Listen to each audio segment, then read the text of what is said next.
Actually, ang na-expose po si Jinggoy, di ba? Na-expose po natin na gagawin nila ang lahat para patigilin si Morales. Eh hindi naman po katotohanan ng gusto ni Jinggoy. Ang gusto lang naman ni Jinggoy, hindi po, ang gusto lang naman ni Jinggoy na i-contempt si Morales. Ang katotohanan po, wala naman po naniniwala kay Jinggoy. Ito nga mga kababayan, bago natin ituloy ang video na ito, kung bago ka lang sa aking YouTube channel baka pwede makahingi ng like at subscribe at click mo na rin ang notification bell para updated ka sa aking nilalabas na bagong video. Salamat po. Okay. Ngayon nagbubunyi po sila, talo na raw yung DDS sheet dahil daw na-contempt si Morales. Pero nauna po diyan, na-contempt po si galit na galit po si Senator Bato. Alam po ninyo, totoo naman nagsisinungaling yung Pikoy, no? Tama lang sa kanya yung pagka-contempt niya. Ngayon, ang tanong ninyo, na-contempt si Morales, wala na, talo na tayo. Alam po ninyo, ganito po, no? Established na po ni Morales na siya yung nagsasabi ng totoo. Actually, ang na-expose po si Jinggoy, di ba? Na-expose po natin na gagawin nila ang lahat para patigilin si Morales. Di ba? Gagawin nila ang lahat. Pero wala nga po silang balay. Alam niyo yun? Ipinagpilitan lang ni Jinggoy na yung chinikan ni Morales na no, ay nagsisinungaling siya. Therefore, no, ini-insist ni Morales hindi. Katunayan, natanggap ako sa PDEA. Kung hindi malinaw yung check, hindi ko chinikan yan. May mga dokumento po na nagpapatunay at siya po ay in-interview. Ganun naman po, no? Makakapasok ka ba sa PDEA? Yun lang na tanong na yun. Yung inuulit-ulit, ayaw nilang i-recognize.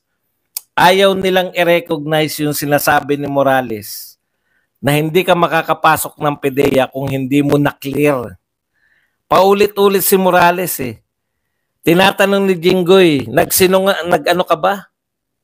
Eh actually, immaterial na yan eh. No?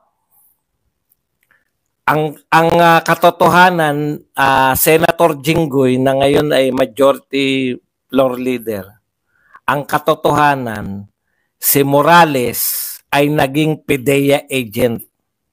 At naganap itong mga pangyayari na to nung siya ay PDEA agent.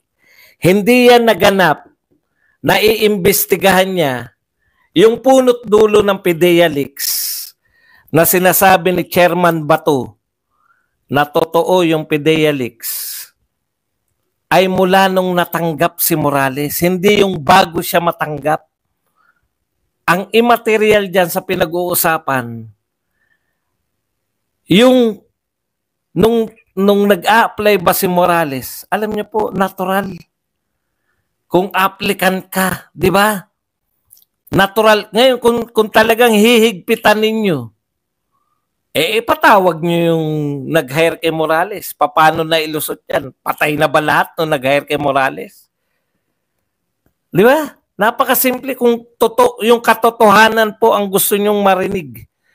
Hindi naman po katotohanan ng gusto ni Jinggoy. Ang gusto lang naman ni Jinggoy, hindi po, ang gusto lang naman ni Jinggoy na i-contempt si Morales. Okay. Na-contempt ba si Morales? Na-contempt. Tagumpay ba si Jinggoy? Parang nagtagumpay siya. Pero sa totohanan lang po, maliban po sa mga loyalistang nakapasok dito, ang katotohanan po, wala naman po naniniwala kay Jinggoy. Ililinaw ko po, itong kino-question ni Jinggoy, si Morales, bago siya makapasok sa PDEA. Ang tanong ko lang, nakapasok ba o hindi? Nakapasok. Kung nakapasok at naging PDEA agent siya, ano ang problema? Ang kino-question ni Jinggoy sa pagkatao ni Morales before siya naging PDEA agent. Di ba? Hindi nyo ba naisip yun? Before siya maging PDEA agent. So ano ibig sabihin? Naging PDEA agent siya. Ini-insist lang ni Jinggoy na merong mali sa proseso ng pag-hire kay Morales. O di mali. Pero naging PDEA agent ba o hindi? Naging PDEA agent. Nung naging PDEA agent ba siya? Siya ba ay gumagawa ng mga dokumento na katulad na presenta dito sa Senado? Oo. Kasi PDEA agent siya eh. Siya ba ay mahusay na PDEA agent? Pinatotohanan ng kanyang immediate superior na si Francia. Francia ba? Francia.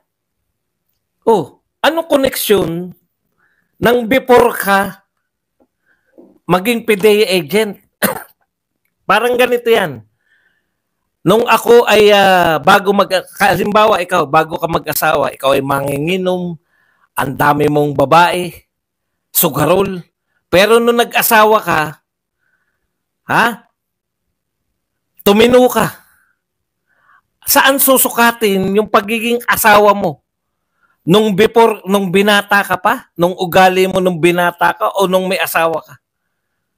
Ang sukatin mo, yung pagiging PDEA agent ni Morales. May narinig ba kayo na palpak si Morales bilang PDEA agent? Wala. Di ba? Wala kayo narinig. In fact, pinatotohanan ni Francia. Sabi nga ni Bato, tignan nyo po maaaring iba yung pananaw nyo sa pananaw ko eh. Pero pakinggan nyo lang yung pananaw ko. Sabi ni Bato, sige, proceed ka na, Senator. Senator Jinggoy, proceed ka na ibang tanong. Wala na po ako itatanong kasi magsisinungaling lang to eh. Wala ka ng ibang maitanong, yung kaisa-isa mong tanong para ma-prove na hindi dapat pagtiwalaan si Morales na itanong mo na, binalik-balikan mo lang sa tatlo pong anong tawag yan? Investigation. Panay yun lang ang tinatanong ni Jinggoy. And nung finally napagbigyan siya, nagpa-contempt pa. Di ba? Hindi naman umaangal si Morales. That's the price na kinakailangan niyang bayaran sa pagsasabi niya ng totoo. Totoo naman eh. Sa tingin niyo ba, pag nagsabi ka ng totoo at may nasasaktan ka, hindi ka titirahin? Yan po yun. Yan pagpapakontempt kay Morales. Yan po yung pagtira ni Jinggoy sa kanya. Yan po yung pag-ambuelta ng mga makapangyarihan. Kaya wag po kayo mag-expect na iti-treat na hero ng mga kalaban si Morales. Talagang sisiraan yan. Pero anong uri ng paninira? Paninira po bago siya maging PDEA agent. Pero nung PDEA agent ba siya? Nasiraan po ba siya? Yung nakakakilala po sa kanya sa PDEA na hindi po senador, siniraan po ba siya ni Francia kahit na alam natin na against na yung PDEA sa kanya? Hindi. Sino yung naninira sa kanya? Yung mga hindi niya naging nakasama sa PDEA. Di ba? Kaya immaterial po yan. Immaterial yung pagiging pagko-contempt nila. That's the price he has to pay. Buti nga contempt lang eh. Hindi pa natigok eh. At isasalang pa rin po ni Senator Bato si Kumar. No? Isasalang pa rin si Kumar. Hindi ba pinakinggan si Picoy? Mirna Gutierrez? O gumawa ka rin ng vlog, sabihin mo hindi pinakinggan. Alam ko nakailang salita eh. Sinabi pa nga ni Picoy na niloloko lang siya eh. Kahit ako sabihan ng ganun, maaasar ako eh. Na ang niloloko niya lang daw, yung dalawa, di ba? Kanina ko lang narinig yan eh, habang bumabiyahe ko. Hindi ba pinakinggan? Tinatanong nga eh. Ibig mo sabihin, niloloko mo lang kami. Niloloko mo lang kami rito. Ganun sabi ni Bato eh. Ibig mo sabihin, niloloko mo lang sila to. Oh. Okay. Bakit kayo maniniwala sa kalaban? Si Morales po, lumalaban na tayo bago pa natin makilala si Morales. Ano ba kayo? Hindi ba sinabi na ni Tatay Digong na tumitiray ang Pangulo na yan bago pa lumabas si Morales? Si Morales po ba ang pinagmulan ng Maisog Rally? Si Morales po ba yung pinagmulan ng mga rally na nagkakalimutan lang po tayo eh. Nagkakalimutan po tayong lahat. Lumalaban na po tayo nung lumabas po si Morales. No? Si Morales, isa lang po yan sa mga bahagi, yung mga puzzle na bumubuo ng isang malaking kwento. No? Kaya po, yung ine-expect po nila si Morales na pa-contempt. Sino nagpa-contempt? Si Jinggoy? Tanong lang uli natin, di ba convicted siya? Alam niyo po, between Jinggoy, kaya po, eto po, yung nagsasabi po kasi, ayan na, tapos na yan dahil lumantad na si Morales. Ako po paulit-ulit dito, matagal po to. Matagal po tong laban na to. No, matagal po to. Hindi po pwede na, ano sa tingin niyo yung mga kalaban natin, pipitsugin? Hindi po porket si Abe ang pinakasikat nilang vlogger, pipitsugin na yung kalaban. Maaring yung mga vlogger nila pipitsugin, pero yung mga kalaban natin, ikalawa na lantad, no? Okay na tayo yan. Maliwanag na sa inyo. Na-contempt po, kahit ako po si Bato. Kasi ayaw sumagot eh. Nariyan po may attorney ka. Turuan mo yung na wag na sumagot. 'Di ba? Para makapag-proceed na si Jinggoy ng iba pang tanong. Wala naman palang ibang tanong, kaisa-isang tanong lang. Tandaan po ninyo, no, para malinaw po sa mga biglang nanghina. Nanghihina po kayo, hindi ko pa po kilala si Morales, lumalaban na tayo. Nanghihina na kayo, hindi pa lumalantad si Morales, may Maisog Rally na eh.